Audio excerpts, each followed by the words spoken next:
गायत्री माता सद्बुद्धि की देवी है, तो सद्बुद्धि की देवी से हम भटक गए तो दुर्बुद्धि के शरण में गए, दुर्बुद्धि कब्जा किया। जब ये उधर से इधर दुर्बुद्धि बैठी है, उधर सद्बुद्धि बैठी है, सद्बुद्धि से एक तरफ पांडव की सेना है, एक तरफ दुर्योधन की सेना है।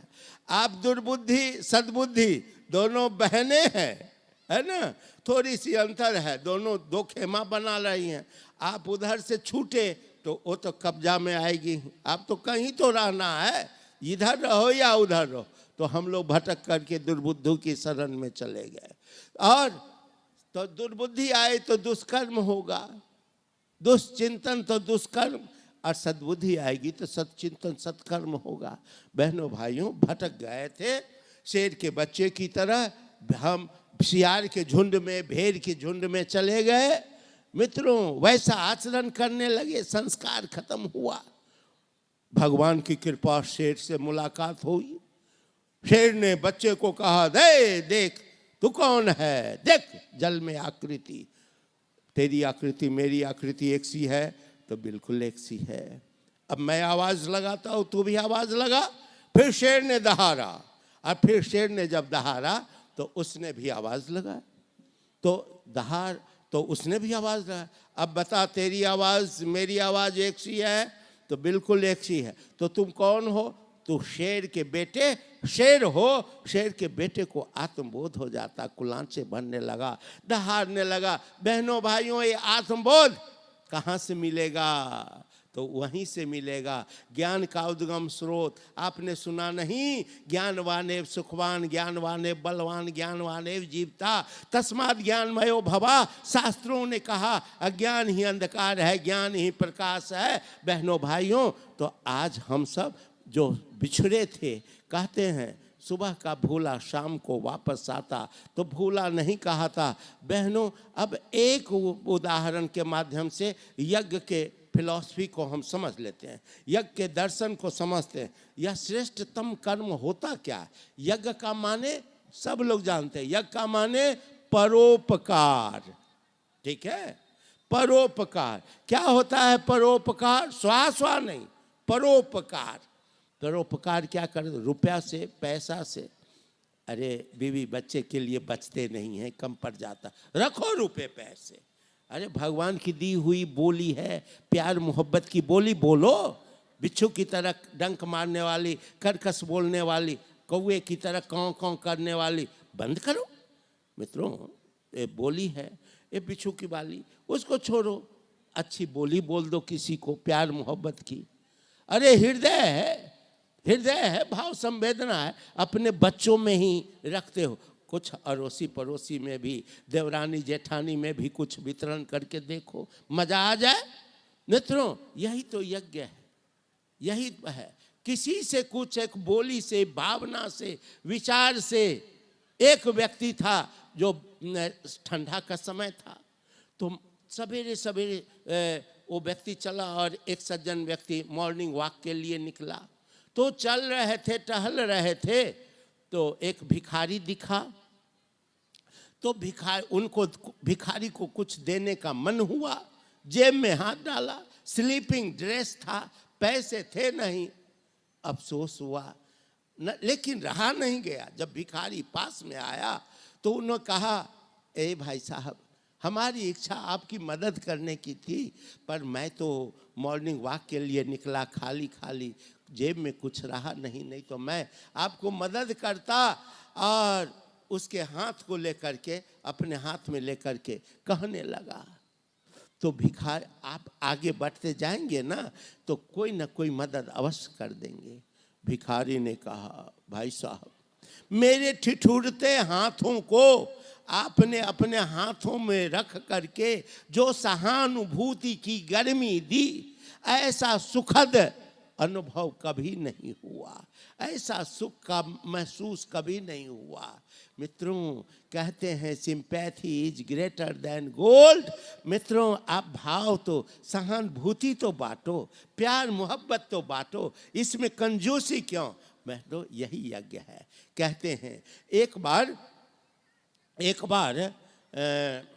एक विचित्र नेवला आया, धर्मराज का राजसूय यज्ञ चल रहा था। तो वह नेवला विचित्र नेवला इसलिए कि आधा शरीर उसका सोने जैसा था, आधा सामान्य नेवले जैसा था, आधा शरीर। तो वो देखा, लोटपोट किया। तो भीमसेन थे, भीम जी, उन्होंने कहा बड़ी बात समझ, कभी वह यज्ञशाला में लोटपोट करता, कभी अतिथियों के खाए जूठे पत्तलों पर जाकर के शरीर को लोटपोट करता। विचित्र हरकत, समझ में नहीं आई। भीम भैया दौड़े चले गए भगवान कृष्ण जी के पास। उन्होंने कहा, ये भगवान, ये केशव, देखिए ना, एक विचित्र नेवला विचित्र हरकत कर रहा है, बात समझ में नहीं आ रही है।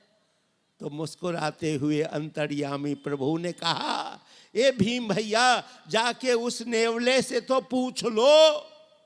मित्रों, कहते हैं नेवला के पास गए, उन्होंने पूछा, आपके विचित्र रूप और विचित्र हरकत कुछ क्या बात है? उन्होंने कहा, भैया भीम, एक बार भारी अकाल पड़ा था। एक ब्राह्मण परिवार था जिसमें 4 सदस्य थे, पति पत्नी और एक बच्चा बच्ची। कहीं से उसे 4 रोटियां मिली थी। वह ब्राह्मण परिवार घर के बाहर आया और ऊंचे टीले पर खड़ा हो गया, अपने अपने हिस्से की रोटी हाथ में ली, जोर से पुकारने लगा, बहनों भाइयों, मैं 1 सप्ताह का भूखा हूँ, इससे अधिक भूखा जो कोई हो, इस रोटी पर उसका अधिकार बनता है। तभी चिघाड़ता हुआ चांडाल आवाज लगाता है, ए ब्राह्मण, मैं कई सप्ताह का भूखा हूँ, अतः उस रोटी पर मेरा अधिकार बनता है। चांडाल आया, ब्राह्मण ने अपनी रोटी दे दी, चांडाल खाया। उसने कहा, ए ब्राह्मण, रोटी मैंने खाई पर कुछ पता नहीं चला। उसकी धर्मपत्नी दे दी, 2 रोटी खाया। कहा, ए ब्राह्मण, मैं जितनी रोटियां खाता चला जा रहा, मेरी क्षुधा और तीव्र से तीव्रता होती चली जा रही है। फिर उनके बच्चे बच्चियाँ अपने हिस्से की रोटी दे डालते और मित्रों चांडाल खाया। कौन कह रहा? नेवला कह रहा, भीमसेन से कह रहा, मैंने वो चांडाल खाया, पानी पिया, कुल्ली किया, हाथ धोया, चला गया। मैं झाड़ी में धूप से, चिलचिलाती धूप से, तपिश में झुलसी हुई थी और झाड़ी में बैठी थी, प्यासी भी थी। जब चांडाल चला गया, अपने शरीर को मैं उस शीतल जल में लोटपोट की और जहाँ जहाँ वह कीचड़ लगा, मेरा शरीर सोने जैसा बन गया, जहाँ नहीं लगा सामान्य नेवले जैसा रहा। मित्रों, और यही मैं सोचा धर्मराज का राजसूय यज्ञ चल रहा है, बाकी शरीर सुनहला हो जाएगा, लेकिन ऐसा कुछ दिखता नहीं। मित्रों, हमारे भाई गाते रहते, औरों के हित जो जीता है। भाई सुनाएंगे क्या?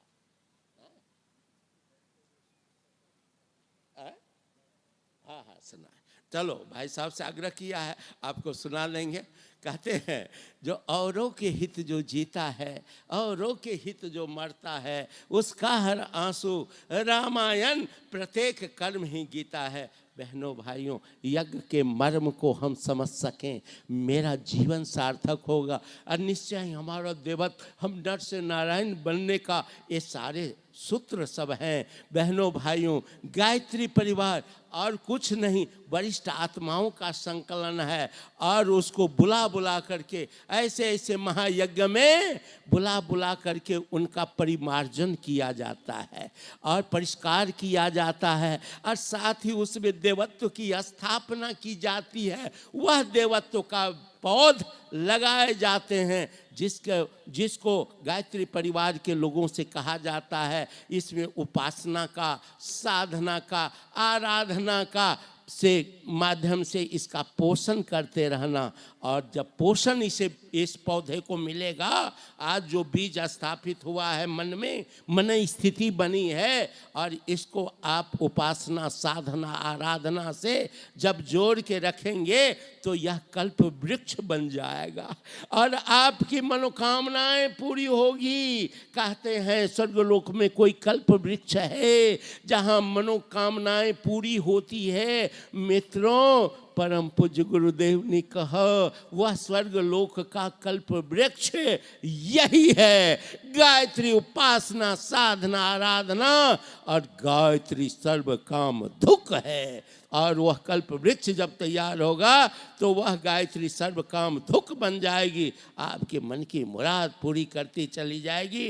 और आप कहेंगे खांडवप्रस्थ किधर है, मैं इंद्रप्रस्थ बनाऊंगा। बहनों भाइयों, ये शरीर बल, मनोबल, आत्मबल, ब्रह्म बल को प्रदान करने वाली माँ गायत्री है। बहनों भाइयों, आज यही आप सबों को मिलने वाला है। तो आइए हम सुनते हैं, उसके बाद कर्मकांड की ओर चलेंगे, उसके बाद रक्षा विधान तक जाएंगे, फिर आदरणीय भाई साहब हमारे वरिष्ठ भ्राता आपके बीच आएंगे और आपको जो सारगर्भित बातें हैं जो उन्हीं के माध्यम से होना है वो होगा। आप सजग रहना। आज इसको दिन भर से शाम तक समझ लेना, ये हमारी साधना है। कठोर तपस्या, दिन भर आज भूखे रहना पड़े तो रहना, कम खाना पड़े तो कम खाना, थकान हो तो 2 दिन सो करके मिटा लेंगे, लेकिन इस अमृत वर्षा की एक एक बूंद कीमती है, उसको संजो करके चलेंगे, उसको चूकते रहना।